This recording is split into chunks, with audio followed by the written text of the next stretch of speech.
Mina õpin Maria Angletooriumi galaktilise inimese suhtlemiskoolis alates 2012. aastast. Ehk siis tänase päeva seisuga juba 12,5 aastat. Mis on kõige üllatavam olnud selle iseloomuravi osas, on see, et kui keeruline on tegelikult enda iseloomu ja käitumismustreid muuta.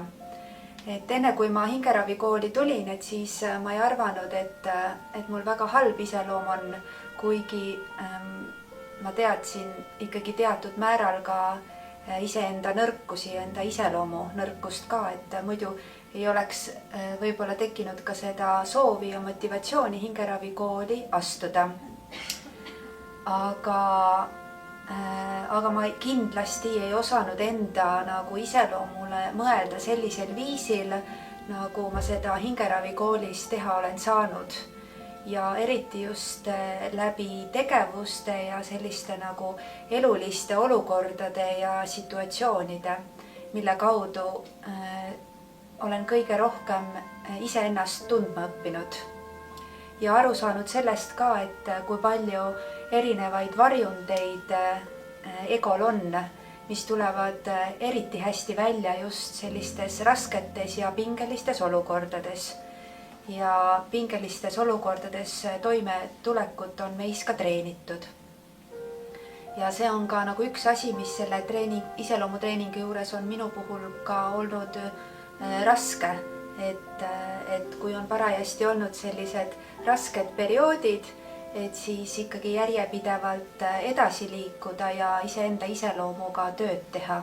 Sellepärast, et see fookus kaob ära ja siis on nagu keeruline igapäevases elus mõelda, et mis see iseloomu omadus oli, mida ma nagu endas jälgima pean ja mida ma treenima pean, sest et see mugavustsoon ikkagi kipub kergelt tulema.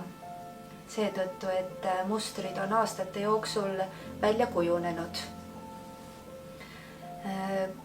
Kõige suuremat kasu tunnen ma selles, et ma olen kindlasti inimesena julgem ja suudan teiste inimestega ka paremal viisil suhelda.